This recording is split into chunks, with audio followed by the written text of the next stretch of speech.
ಮುಂಗಾರು ಆರಂಭ ಆಗಿದೆ. ಕೆಲವು ಜಿಲ್ಲೆಗಳಲ್ಲಿ ಮಳೆ ಆಗ್ತಾ ಇದೆ, ಇನ್ನು ಕೆಲವು ಜಿಲ್ಲೆಗಳಲ್ಲಿ ಆರಂಭ ಆಗಿಲ್ಲ. ಈ ಸಂದರ್ಭದಲ್ಲಿ ಇನ್ನು ಸ್ಟಾರ್ಟಿಂಗ್ ಹಂತ, ಮುಂಗಾರಿನ ಸ್ಟಾರ್ಟಿಂಗ್. ಈಗಲೇ ಸ್ಟಾರ್ಟಿಂಗ್ ಅಲ್ಲೇ ಗೊಬ್ಬರ ಸಿಗ್ತಾ ಇಲ್ಲ. ರೈತರು ಗೋಳಿಡ್ತಾ ಇದ್ದಾರೆ, ಕ್ಯೂನಲ್ಲಿ ನಿಂತ್ಕೊಳ್ತಾ ಇದ್ದಾರೆ, ಆದ್ರೂ ಕೂಡ ಸಿಗ್ತಾ ಇಲ್ಲ. ಒಂದ್ ಎಕರೆಗೆ ಕೆಲವೊಂದ್ ಕಡೆ ಒಂದು ಮೂಟೆಯನ್ನ ಮಾತ್ರ ಕೊಡ್ಲಾಗ್ತಾ ಇದೆ. ರಾಜ್ಯದಲ್ಲಿ ಮುಂಗಾರು ಮಳೆ ಕ್ಷೀಣಿಸ್ತಾ ಇದೆ, ಅದೊಂದು ಆತಂಕ. ಇನ್ನೊಂದ್ ಕಡೆ ಕೆಲವೊಂದ್ ಕಡೆ ಮಳೆ ಆಗ್ತಾ ಇದೆಯಲ್ಲ, ಅಲ್ಲಿ ಏನೋ ಬಿತ್ತನೆ ಬೀಜ ಹಾಕೊಂಡು ಒಂದ್ ಸ್ವಲ್ಪ ಬೆಳೆಯನ್ನ ಅಂದ್ರೆ ಗೊಬ್ಬರ ಸಿಗ್ತಾ ಇಲ್ಲ. ಅಲರ್ಟ್ ಇದ್ರೂ ಕೂಡ ಮಳೆಯ ಸುಳಿವೇ ಇಲ್ಲ. ಇಂದು ಕರಾವಳಿ ಜಿಲ್ಲೆಗಳಿಗೆ ಆರೆಂಜ್ ಅಲರ್ಟ್, ಉತ್ತರ ಕನ್ನಡ, ಉಡುಪಿ, ದಕ್ಷಿಣ ಕನ್ನಡದಲ್ಲಿ ಮಳೆ ಅಲರ್ಟ್ ಅನ್ನ ಕೊಡಲಾಗಿದೆ. ಉಳಿದಂತೆ 17 ಜಿಲ್ಲೆಗಳಿಗೆ ಯೆಲ್ಲೋ ಅಲರ್ಟ್ ಅನ್ನ ಕೊಡಲಾಗಿದೆ. ಬೆಂಗಳೂರಿನಲ್ಲಿ ಇವತ್ತು ಸಾಧಾರಣ ಮಳೆ ಆಗುವಂತ ಸಾಧ್ಯತೆ ಅಂತ ಹೇಳಲಾಗ್ತಾ ಇದೆ, ಕಾದು ನೋಡ್ಬೇಕು. ಬೀದರ್, ಕಲಬುರಗಿ, ಯಾದಗಿರಿ, ರಾಯಚೂರು, ಚಿಕ್ಕಮಗಳೂರು, ಹಾಸನ, ಕೊಡಗು, ಬೆಳಗಾವಿ, ಬಳ್ಳಾರಿ, ವಿಜಯಪುರ ಸೇರಿದಂತೆ 17 ಜಿಲ್ಲೆಗಳಿಗೆ ಯೆಲ್ಲೋ ಅಲರ್ಟ್ ಅನ್ನ ಕೊಡಲಾಗಿದೆ. 17 ಜಿಲ್ಲೆಗಳಿಗೆ ಯೆಲ್ಲೋ ಅಲರ್ಟ್, 3 ಜಿಲ್ಲೆಗಳಿಗೆ, ಕರಾವಳಿ ಭಾಗದ 3 ಜಿಲ್ಲೆಗಳಿಗೆ ಆರೆಂಜ್ ಅಲರ್ಟ್ ಅನ್ನ ಕೊಡಲಾಗಿದೆ. ಮಳೆ ಆಗುತ್ತೆ ಅಂತ, ಆದ್ರೆ ನಿರೀಕ್ಷಿತ ಪ್ರಮಾಣದಲ್ಲಿ ಮಳೆ ಬೀಳ್ತಾ ಇಲ್ಲ. ಇದೇ ಆತಂಕ ಇರುವಂಥದ್ದು. ಕೆರೆ ಕಟ್ಟೆಗಳು ತುಂಬಿಲ್ಲ, ಡ್ಯಾಮ್ಗಳು ತುಂಬಿಲ್ಲ, ಕುಡಿಯುವ ನೀರಿಗೂ ಕೂಡ ಹಾಹಾಕಾರ ಎದುರಾಗಿರುವಂಥದ್ದು. ಈ ಮುಂಚೆ ಈಗ ಮುಂಗಾರಿನಲ್ಲಾದರೂ ಆ ಒಂದು ಬರ ನೀಗಿಸುತ್ತಾ ಅಂತ ಕಾದ್ ನೋಡ್ತಾ ಇದ್ರು ರೈತರು, ಜನ, ಸರ್ಕಾರ ಎಲ್ಲರೂ ಕೂಡ. ಬಟ್ ಮಳೆ ದಿನದಿಂದ ದಿನಕ್ಕೆ ಕ್ಷೀಣಿಸ್ತಾ ಇದೆ. ಅಲರ್ಟ್ ಅನ್ನ ಕೊಡಲಾಗಿದೆ, ಆದ್ರೆ ಆ ಅಲರ್ಟ್ ರೀತಿಯಲ್ಲಿ ಮಳೆ ಆಗ್ತಾ ಇಲ್ಲ. ಮಳೆ ಬರ್ತಿಲ್ಲ, ರೈತರಿಗೆ ಹೆಚ್ಚಾಗ್ತಾ ಇದೆ ಆತಂಕ. ಗೊಬ್ಬರ ಸಿಗದೆ ರಾಜ್ಯದಲ್ಲಿ ಅನ್ನದಾತರು ಸಂಕಷ್ಟವನ್ನ ಎದುರಿಸ್ತಾ ಇದ್ದಾರೆ. ಸರತಿ ಸಾಲಿನಲ್ಲಿ ಕಳೀತಾ ಇರುವಂಥದ್ದು ಬಿತ್ತನೆಯ ಕಾಲ. ಸರತಿ ಸಾಲಿನಲ್ಲಿ ಕಳೀತಾ ಇದ್ದಾರೆ ರೈತರು. ಜಮೀನಲ್ಲಿ ಇರಬೇಕಾದಂಥವ್ರು ಗೊಬ್ಬರಕ್ಕೋಸ್ಕರ ಕ್ಯೂ ನಿಂತ್ಕೊಂಡಿದ್ದಾರೆ, ಗೊಬ್ಬರನೂ ಸಿಗ್ತಾ ಇಲ್ಲ. ಬೆಳಗ್ಗೆಯಿಂದ ಸಂಜೆವರೆಗೂ ಕ್ಯೂನಲ್ಲಿ ರೈತರಿದ್ದಾರೆ. ಊಟ ತಿಂಡಿ ಬಿಟ್ಟು ಕಾಯ್ತಾ ಇರುವಂಥದ್ದು ಅನ್ನದಾತರು. ರಾಜ್ಯದ ಬಹುತೇಕ ಜಿಲ್ಲೆಗಳಲ್ಲಿ ಗೊಬ್ಬರ ಸಮಸ್ಯೆ ಎದುರಾಗಿದೆ. ಕ್ಯೂನಲ್ಲಿ ದಾಖಲೆ ಚಪ್ಪಲಿಗಳನ್ನ ಇಟ್ಟು ಕಾಯ್ತಾ ಇದ್ದಾರೆ. ಬಿಸಿಲು ಬೇರೆ ಕೆಲವೊಂದು ಕಡೆ. ಸೊ ಹೀಗಾಗಿ ಆ ಸರತಿ ಸಾಲಿನಲ್ಲಿ ನಿಂತ್ಕೊಳ್ಳೋ ಬದಲು ಎಷ್ಟೊತ್ತು ಅಂತ ನಿಂತ್ಕೊಳ್ತಾರೆ. ಬೆಳಗ್ಗೆ ಬಂದ್ರೆ ರಾತ್ರಿ ಆದ್ರೂ ಸಿಗಲ್ಲ. ಸೊ ಹೀಗಾಗಿ ಆ ದಾಖಲೆಗಳನ್ನು ಇಡ್ತಾ ಇದ್ದಾರೆ. ಅದನ್ನ ಇಟ್ಬಿಟ್ಟು ಅವ್ರ ಹೆಸರನ್ನ ಇಟ್ಕೊಂಡು ಹೋಗ್ತಾ ಇದ್ದಾರೆ, ಕಾಯ್ತಾ ಇದ್ದಾರೆ ರೈತರು. ವಿದ್ಯುತ್ ಇಲ್ಲ ಅಂತ ಹೆಬ್ಬೆಟ್ಟಿನ ಗುರುತು ಪಡಿತಾ ಇಲ್ಲ. 1 ಎಕರೆಗೆ ಒಂದೇ ಚೀಲ ಯೂರಿಯಾ ಕೆಲವೊಂದು ಕಡೆ, ಇನ್ನ ಕೆಲವು ಕಡೆ ಅಂತೂ ಗೊಬ್ಬರನೇ ಕೊಡ್ತಾ ಇಲ್ಲ. ಯೂರಿಯಾ ಇಲ್ವಾ ಅಥವಾ ಕೃತಕ ಅಭಾವ ಸೃಷ್ಟಿ ಮಾಡ್ತಾ ಇದ್ದಾರ? ಗೊಬ್ಬರ ಪೂರೈಕೆ ಆಗ್ತಾ ಇದೆಯಾ? ಡೀಲರ್ಗಳ ಕಳ್ಳಾಟನ?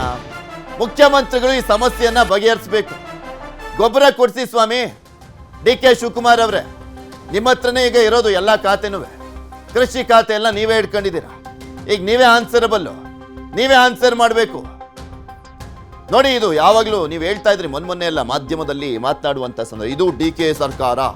ಈ DK ಸರ್ಕಾರ ರೈತರನ್ನ ಈ ರೀತಿಯಾಗಿ ನಿಲ್ಲಿಸುವಂಥದ್ದು ಸರಿನಾ ಅಂತ ನಮ್ಮ ಪ್ರಶ್ನೆ. DK ಶಿವಕುಮಾರ್ ಅವರೇ, ಈಗ ಆಲ್ರೆಡಿ ಆರಂಭ ಆಗಿದೆ ಸಮಸ್ಯೆ. ಇನ್ನು ಆರಂಭದಲ್ಲೇ ಇಷ್ಟು ಸಮಸ್ಯೆ ಅಂದ್ರೆ ಮುಂದೆ ಹೆಂಗಪ್ಪ ಕತೆ ಅಂತ ನಿಮಗೆ ತೋರಿಸ್ತಾ ಇದೀವಿ. ನೋಡಿ ಯಾವ್ಯಾವ ಜಿಲ್ಲೆಯಲ್ಲಿ ಹೇಗಿದೆ ಪರಿಸ್ಥಿತಿ ಅಂತ. ಗದಗ, ಕೊಪ್ಪಳ, ಕಲಬುರಗಿ ಅಲ್ಲಿ ಇಟ್ಟಿದಾರಲ್ಲ ಆ ರೈತರುಗಳು, ಆ ಕ್ಯೂನಲ್ಲಿ ನಿಂತ್ಕೊಳ್ಳೋ ಬದಲು ಆ ದಾಖಲೆಗಳನ್ನು ಇಟ್ಟಿದ್ದಾರೆ, ಕಲ್ಲು ಇಟ್ಟಿದ್ದಾರೆ ಅದ್ರ ಮೇಲೆ. ಎಷ್ಟೊತ್ತು ಅಂತ ನಿಂತ್ಕೊಳ್ತಾರೆ ಆ ಕಾರಣಕ್ಕೋಸ್ಕರ. ಇನ್ನು ಕಲಬುರಗಿಯಲ್ಲಿ ಸಿಗ್ತಾ ಇಲ್ಲ ಸಮರ್ಪಕ ರಸಗೊಬ್ಬರ. ಬಿತ್ತನೆಗೆ ಅಣಿಯಾದ ರೈತರ ನಿತ್ಯ ಪರದಾಟ. DAP, ಯೂರಿಯಾ ಕೃತಕ ಅಭಾವ ಸೃಷ್ಟಿ. ಪ್ರಿಯಾಂಕ್ ಖರ್ಗೆ ಅವರು ಗಮನಿಸಬೇಕು. ಗೃಹ ಸಚಿವರು, ಅವ್ರ ಹತ್ರ ಎಲ್ಲದಕ್ಕೂ ಆನ್ಸರ್ ಇರುತ್ತೆ. ಪ್ರಿಯಾಂಕ್ ಖರ್ಗೆ ಅವ್ರ ಹತ್ರ ಇದಕ್ಕೆ ಏನ್ ಆನ್ಸರ್ ಮಾಡ್ತಾರೆ ನೋಡ್ಬೇಕು. ಬಿತ್ತನೆಗೆ ಅಣಿಯಾಗಿರುವಂಥದ್ದು ರೈತರು, ಬಟ್ ಪರದಾಡ್ತಾ ಇದ್ದಾರೆ. DAP, ಯೂರಿಯಾ ಕೃತಕ ಅಭಾವ ಸೃಷ್ಟಿ. ಅಧಿಕ ಬೆಲೆಗೆ ಮಾರಾಟ ಮಾಡ್ತಾ ಇದ್ದಾರಂತೆ. ರೈತರ ಸುಲಿಗೆ ಮಾಡ್ತಾ ಇದ್ದಾರೆ ಏಜೆನ್ಸಿಯವರು. ಕೃಷಿ ಇಲಾಖೆ ಅಧಿಕಾರಿಗಳ ವಿರುದ್ಧ ಆಕ್ರೋಶ ಹೊರಹಾಕಲಾಗ್ತಾರೆ. ಪ್ರಿಯಾಂಕ್ ಖರ್ಗೆ ಅವರ ಕ್ಷೇತ್ರದಲ್ಲಿ, ಪ್ರಿಯಾಂಕ್ ಖರ್ಗೆ ಅವರ ಜಿಲ್ಲೆಯಲ್ಲಿ ಈ ರೀತಿ ಆಗ್ತಾ ಇದೆ. ಆಶ್ಚರ್ಯ. ಪ್ರಿಯಾಂಕ್ ಖರ್ಗೆ ಅವರು ಬೇರೆ ಇರೋದು ಗೃಹ ಸಚಿವರು. ಯಾಕಂದ್ರೆ ದಿಢೀರಂತ ಆಕ್ಷನ್ ಕೈಗೊಳ್ಳಬಹುದು ಅನ್ನುವಂಥ ನಿರೀಕ್ಷೆಯಲ್ಲಿ ಹೇಳ್ತಾ ಇದ್ದೀನಿ ನಾನು. ಪ್ರಿಯಾಂಕ್ ಖರ್ಗೆ ಅವರು ಬೇಗ ಆಕ್ಷನ್ ತಗೊಳ್ಬಹುದು ಅಂತ. ಅಧಿಕ ಬೆಲೆಗೆ ಮಾರಾಟ ಮಾಡ್ತಾ ಇದ್ದಾರಂತೆ ಏಜೆನ್ಸಿಯವರು. ಕೃತಕ ಅಭಾವ ಸೃಷ್ಟಿ ಮಾಡಿದ್ದಾರೆ. ರೈತರಿಗೆ ಆಗಿದ್ದಾಗ್ಲಿ ಅತ್ಲಾಗೆ ಬಿತ್ತನೆ ಮಾಡ್ಬಿಟ್ಟಿದೀವಿ, ಗೊಬ್ಬರ ಹಾಕ್ಲೇಬೇಕಲ್ಲ ಅಂತ ಎಷ್ಟು ಕೇಳ್ತಾರೆ ಅಷ್ಟು ಕೊಟ್ಟು ಹೋಗ್ತಾ ಇದ್ದಾರೆ ಕೆಲವರು. ಇನ್ನು ಕೆಲವರು ಯಾಕ್ರೆ ಇಷ್ಟೊಂದು ರೇಟು ಅಂತ ಕೇಳ್ತಾ ಇದ್ದಾರೆ.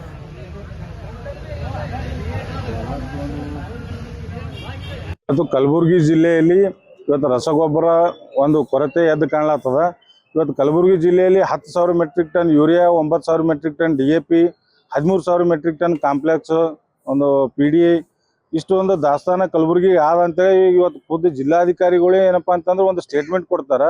ಇವತ್ತು ರೈತರು ನೋಡಿದ್ರೆ ಏನಪ್ಪಾ ಅಂದ್ರೆ ಒಂದೊಂದು ಕಿಲೋಮೀಟರ್ ಏನದ ಇವತ್ತು ಪಾದರಕ್ಷೆಗಳು ಪಾಳಿ ಹಚ್ಚಿ ಇವತ್ತು ಹೊಡೆದಾಡಿ ಇವತ್ತು ಗೊಬ್ಬರ ತಗೋ ಪರಿಸ್ಥಿತಿ ನಮ್ಮ ಕಲಬುರಗಿ ಜಿಲ್ಲೆದಾಗ ನಿರ್ಮಾಣ ಆಗ್ಯದ. ಇವತ್ತು ಉದಾಹರಣೆಗೆ ಅಫ್ಜಲ್ಪುರದಾಗ ಏನಪ್ಪಾ ಅಂತಂದ್ರೆ ಆಗ್ರೋ ಕೇಂದ್ರದವರು ರೈತರ ಮೇಲೆ ದಬ್ಬಾಳಿಕೆ ಮಾಡಿ ಇದು ಮಾಡಿ ಕಿಸಿಂದ ಏನಪ್ಪಾ ಅಂದ್ರೆ ಕಿರಿಕಿರಿಯಾಗಿ ಅಲ್ಲಿ ಎಫ್ಆರ್ನೂ ಆಗ್ಯದ. ಇವತ್ತು ಇಷ್ಟೊಂದು ದಾಸ್ತಾನು ಇದ್ರೂ ಕೂಡ ಇವತ್ತು ರೈತರಿಗೆ ಏನಪ್ಪಾ ಅಂತಂದ್ರೆ 1,800, 2,000 DAP, 600 ರೂಪಾಯಿ ಯೂರಿಯಾ. ಇದೆಲ್ಲದ್ರ ಬಗ್ಗೆ ಇನ್ನಷ್ಟು ಮಾಹಿತಿಯನ್ನ ಕೊಡ್ತಾ ಹೋಗ್ತಾರೆ ನಮ್ಮ ಕಲಬುರಗಿಯ ಪ್ರತಿನಿಧಿ ಅರುಣ್ ಕುಮಾರ್ ಕದಂ ನಮ್ಮ ಜೊತೆ ನೇರ ಸಂಪರ್ಕದಲ್ಲಿ ಜಾಯ್ನ್ ಆಗಿದ್ದಾರೆ. ಅರುಣ್, ಎಷ್ಟು ಗೊಬ್ಬರದ ಅವಶ್ಯಕತೆ ಇರುವಂಥದ್ದು, ಈಗ ಎಷ್ಟಿದೆ ಸ್ಟಾಕು, ಯಾಕೆ ಇನ್ನೂ ಕ್ಯೂನಲ್ಲಿ ನಿಂತ್ಕೊಂಡು ಪರದಾಟ ಮಾಡುವಂಥ ಪರಿಸ್ಥಿತಿ, ಮತ್ತೆ ಡಬಲ್ ರೇಟ್ಗೆಲ್ಲ ಮಾರಾಟ ಮಾಡ್ತಾ ಇದ್ರು ಕೂಡ ಗಮನಕ್ಕೆ ಬರ್ತಾ ಇಲ್ವಾ ಅಲ್ಲಿ ಅಧಿಕಾರಿಗಳಿಗೆ, ಅಥವಾ ಅವರು ಬೆಚ್ಚಗೆ ಕುತ್ಕೊಂಡಿದ್ದಾರೆ, ಅವ್ರಿಗೇನಾದ್ರೂ ಬೆಚ್ಚಗೆ ಮಾಡಿರೋದಕ್ಕೆ? ಹೌದು ಪೃಥ್ವಿ, ಏನಂತಂದ್ರೆ ಈಗ ಮಳೆಗಾಲ ಶುರುವಾಗಿದೆ, ಎಲ್ಲಾ ರೈತರಿಗೆ ಬಿತ್ತನೆ ಕಾರ್ಯಗಳನ್ನ ಮಾಡಬೇಕು. ಹಾಗಾಗಿ ಹಾಗೆ ಬಿತ್ತನೆ ಮಾಡ್ಬೇಕು ಅಂದ್ರೆ ಬೀಜ ಮತ್ತು ಗೊಬ್ಬರದ ಅವಶ್ಯಕತೆ ರೈತರಿಗೆ ಇರುವಂತದ್ದು. ಈ ಗೊಬ್ಬರನ್ನ ಹಾಕಿದ ಏನು ಅವಶ್ಯಕತೆ ರೈತರಿಗಿದೆ, ಆದ್ರೆ ಸಮರ್ಪಕವಾಗಿ ರೈತರಿಗೆ ಗೊಬ್ಬರನ ಸಿಗ್ತಾ ಇಲ್ಲ. ಹಾಗಾಗಿ ಇಡೀ ದಿನ ಏನಂತಂದ್ರೆ ಹೊಲದಲ್ಲಿ ಕೆಲಸವನ್ನ ಮಾಡೋದನ್ನ, ಬಿತ್ತನೆ ಮಾಡೋದನ್ನ ಬಿಟ್ಟು ರೈತರು 2 ಚೀಲ 1 ಚೀಲ ಏನು DAP ಗೊಬ್ಬರಗಾಗಿ ಇಡೀ ದಿನ ಕಾಯ್ತಾ ಇದ್ದಾರೆ. ಅಲ್ಲದೆ ರಾತ್ರಿ ಅನ್ನದೇ ಹಗಲು ಅನ್ನದೇ ಈಗ ಗೊಬ್ಬರಗಾಗಿ ಸರತಿ ಸಾಲಲ್ಲಿ ರೈತರು ನಿಂತಾ ಇದ್ದಾರೆ ಸೊಸೈಟಿ ಮುಂದ್ಗಡೆ. ಯಾಕಂತಂದ್ರೆ ಹೊರಗಡೆ ಹೋದಂತ ಸಂದರ್ಭದಲ್ಲಿ ಸುಮಾರು 1,500, 1,800, 2,000 ಹೀಗೆ ಯಾವ ಅಂಗಡಿಯಲ್ಲಿ DAP ಗೊಬ್ಬರ ಸಿಗುತ್ತೋ ಅವ್ರು ಎಷ್ಟು ಹೇಳ್ತಾರೆ ಆ ದರದಲ್ಲಿ ಆ ರೈತರಿಗೆ ಹಣ ಕೊಟ್ಟು ಹಣವನ್ನು ತೆಗೆದುಕೊಳ್ಬೇಕು. ಯಾಕಂದ್ರೆ ಕಡಿಮೆ ಏನು ಸರ್ಕಾರ ಮತ್ತೆ ಇಲ್ಲಿನ ಕೃಷಿ ಅಧಿಕಾರಿಗಳನ್ನ ಏನ್ ಹೇಳ್ತಾರೆ ಅಂತಂದ್ರೆ, ಯಾರು ಹೆಚ್ಚಿನ ದರವನ್ನ ಯಾರು ಕೊಡಬಾರ್ದು, ಏನು MRP ದರ ಇದೆ ಆ MRP ದರ 1,350 ರೂಪಾಯಿ ಮಾತ್ರ ಕೊಡ್ಬೇಕಂತ ಹೇಳ್ತಾ ಇದಾರೆ. ಆದ್ರೆ ಅಗ್ರೋ ಏಜೆನ್ಸಿಗಳಲ್ಲಿ ಹೋದಂತ ಸಂದರ್ಭದಲ್ಲಿ ರೈತರಿಗೆ ಯಾರಿಗೂ ಕೂಡ ಆ ಒಂದು ದರದಲ್ಲಿ ಏನು DAP ಗೊಬ್ಬರ ಸಿಗ್ತಾ ಇಲ್ಲ. ಯಾರು ದುಡ್ಡನ್ನ ಹೆಚ್ಚಿನ ಪ್ರಮಾಣದಲ್ಲಿ ಕೊಡ್ತಾರೆ ಅವರಿಗೆ ಕೊಡ್ತಾ ಇದಾರೆ. ಅಲ್ಲದೆ ಸರ್ಕಾರ ಅಂತ ಸೊಸೈಟಿ ಮೂಲಕ ಏನು ರೈತರಿಗೆ ಗೊಬ್ಬರನ್ನ ಹಂಚಿಕೆಯನ್ನ ಮಾಡ್ತಾ ಇದೆ. ಆದ್ರೆ ಆ ಸೊಸೈಟಿಯಲ್ಲಿ ಸಮರ್ಪಕವಾಗಿ ಗೊಬ್ಬರ ಬರದೇ ಇರುವುದರಿಂದ ರೈತರಿಗೆ ಏನು ಗೊಬ್ಬರನ ಸಿಗ್ತಾ ಇಲ್ಲ. ಹಾಗಾಗಿ ಒಬ್ಬ ರೈತರ ಒಂದು ಪಹಣಿನ ತೆಗೆದುಕೊಂಡು ಹೋದಂತ ಸಂದರ್ಭದಲ್ಲಿ ಅವರಿಗೆ 2 ಚೀಲ ಮಾತ್ರ ಗೊಬ್ಬರನ ಕೊಡ್ತಾ ಇದಾರೆ. ಅದು ಏನಂತಂದ್ರೆ ಸುಮಾರು 10 ಎಕರೆ, 12 ಎಕರೆ, 15 ಎಕರೆ ಈ ರೀತಿ ಒಂದು ಹೊಲಗಳನ್ನ ಇದ್ದಂತ ರೈತರಿಗೆ ಅದು ಏನೋ ಸಾಕಾಗಲ್ಲ. ನಮ್ಗೆ ಸಾಕಷ್ಟು ತೊಂದರೆ ಆಗ್ತದೆ. ಯಾಕಂದ್ರೆ ಮುಂಗಾರು ಈಗ ಆರಂಭವಾಗಿದೆ, ಇಲ್ಲ ಅದು ಜೂನ್ ತಿಂಗಳು ಈಗ ಅರ್ಧ ಮುಗಿಯುತ್ತಾ ಬರ್ತಾ ಇದೆ. ಹಾಗಾಗಿ ಆದಷ್ಟು ಬೇಗ ನಾವು ಬಿತ್ತನೆ ಮಾಡ್ಬೇಕಂತ ಹೇಳ್ತಾ ಇದೀವಿ. ಆದ್ರೆ ನಮಗೆ ಸಮರ್ಪಕವಾದಂತ ಗೊಬ್ಬರನ ಸಿಗ್ತಾ ಇಲ್ಲ. ಹಾಗಾಗಿ ನಾವೇನಂತಂದ್ರೆ ಪ್ರತಿದಿನವೂ ಕೂಡ ಹೊಲದಲ್ಲಿ ಕೆಲಸವನ್ನ ಮಾಡೋದನ್ನ ಬಿಟ್ಟು ಈ ಗೊಬ್ಬರ ಖರೀದಿ ಮಾಡೋದ್ರಲ್ಲೇ, ಗೊಬ್ಬರಕ್ಕೆ ಸರತಿ ಸಾಲಲ್ಲಿ ನಿಂತೋದ್ರಲ್ಲೇ ನಮ್ ಕಾಲ ಕಳೀತಾ ಇದೀವಿ. ಅಲ್ಲದೆ ಮಾರುಕಟ್ಟೆಯಲ್ಲಿ ಏನು ರಸಗೊಬ್ಬರದ ಕೊರತೆ ಹಿನ್ನೆಲೆಯಲ್ಲಿ ಇದನ್ನೇ ಎನ್ಕ್ಯಾಶ್ ಮಾಡ್ಕೊಳ್ಳುವಂತಹ ಏನು ಖಾಸಗಿ ಅಂಗಡಿ ಏನು ಅಗ್ರೋ ಏಜೆನ್ಸಿ ಮಾಲೀಕರಿದ್ದಾರೆ ಅವರು ಹೆಚ್ಚಿನ ಪ್ರಮಾಣದಲ್ಲಿ ಏನು ಗೊಬ್ಬರಕ್ಕೆ ಹೆಚ್ಚಿನ ದರವನ್ನ ತೆಗೆದುಕೊಂತ ಇದ್ದಾರೆ. ಯಾಕಂದ್ರೆ MRP ದರದಲ್ಲಿ ರೈತರ ಬಿಲ್ ಏನಾದ್ರು ಕೇಳಿದ್ರೆ ನಮ್ಮ ಹತ್ರ ಸ್ಟಾಕ್ ಇಲ್ಲ ಅಂತ ಹೇಳ್ತಾರೆ. ಆದ್ರೆ ಯಾರು ದುಡ್ಡನ್ನು ಹೆಚ್ಚಿಗೆ ಏನು ದರನ ಹೆಚ್ಚಿಗೆ ಕೊಡ್ತಾರೆ, ಹಣವನ್ನು ಹೆಚ್ಚಿಗೆ ಕೊಡ್ತಾರೆ, ಅಂತಹ ರೈತರಿಗೆ ಗೊಬ್ಬರನ ಕೊಡ್ತಾ ಇದ್ದಾರೆ. ಇದ್ರ ಬಗ್ಗೆ ಏನಂತಾರೆ, ಏನು ನಮ್ಮ ಎಲ್ಲಾ ತಾಲೂಕುಗಳಲ್ಲೂ ಕೂಡ ಏನು ಜಿಲ್ಲಾ ಏನು ಕೃಷಿ ಅಧಿಕಾರಿಗಳು ಏನು ಸ್ಕ್ವಾಡ್ ಅನ್ನ ಮಾಡಿದ್ದಾರೆ, ಅಧಿಕಾರಿಗಳನ್ನ ನೇಮಿಸಿದ್ದಾರೆ. ಯಾರು ಈ ರೀತಿ ಒಂದು ಹೆಚ್ಚಿನ ದರದಲ್ಲಿ ರೈತರಿಗೆ ಮಾರಾಟ ಮಾಡ್ತಾರೆ ಅವ್ರ ವಿರುದ್ಧ ಕ್ರಮ ಕೂಡ ಕೈಗೊಳ್ತಾ ಇದ್ದಾರೆ. ಅಷ್ಟಾದ್ರೂ ಅಧಿಕಾರಿಗಳು ಎಷ್ಟೇ ಕ್ರಮ ಕೈಗೊಂಡ್ರು, ಅಧಿಕಾರಿಗಳು ಎಷ್ಟೇ ಏನು ಅಲ್ಲಿ ಜನರಲ್ಲಿ ಜಾಗೃತಿ ಮೂಡಿಸಿದ್ರು, ಈ ಅಗ್ರೋ ಏಜೆನ್ಸಿಗಳ ಏನು ಉಪಟಳ ಜಾಸ್ತಿ ಆಗಿರುವಂತದ್ದು. ಇದು ಏನಂತಂದ್ರೆ ಇದು ಪ್ರತಿ ವರ್ಷವೂ ಕೂಡ ರೈತರಿಗೆ ಇಂತಹ ಸಂದರ್ಭದಲ್ಲಿ ಕೃತಕ ಅಭಾವ ಸೃಷ್ಟಿ ಮಾಡಿ ಈಗ ಇದನ್ನೇ ಎನ್ಕ್ಯಾಶ್ ಮಾಡ್ಕೊಂಡು ಹಲವು ಜನ ಅಂತಾರೆ ಏನು ನಕಲಿ ರಸಗೊಬ್ಬರ ಕೂಡ ಇದರಲ್ಲಿ ಮಿಕ್ಸ್ ಮಾಡಿ ಮಾರಾಟ ಮಾಡುವಂತ ಕೂಡ ಜಾಲ ಈಗ ಸುದ್ದಿ ಬಿತ್ತರ ಆದ್ಮೇಲಾದ್ರೂ ಈ ಕ್ರಮ ಕೈಗೊಂಡು ಅಲ್ಲಿ ಆಗ್ತಾ ಇರುವಂತ ಸಮಸ್ಯೆಗಳನ್ನ ಬಗೆಹರಿಸುವಂತ ಕೆಲಸವನ್ನ ಮಾಡ್ಬೇಕಾಗಿದೆ. ನೋಡೋಣ ಏನ್ ಮಾಡ್ತಾರೆ ಅಂತ ಅಧಿಕಾರಿಗಳು. ಧನ್ಯವಾದ ಅರುಣ್ ನಿಮ್ಮೆಲ್ಲ ಮಾಹಿತಿಗಾಗಿ. ಇದೇ ರೀತಿಯಾಗಿ ಬರೀ ಕಲಬುರಗಿ ಮಾತ್ರ ಅಲ್ಲ, ಹಲವು ಜಿಲ್ಲೆಗಳಲ್ಲಿ ಪರಿಸ್ಥಿತಿ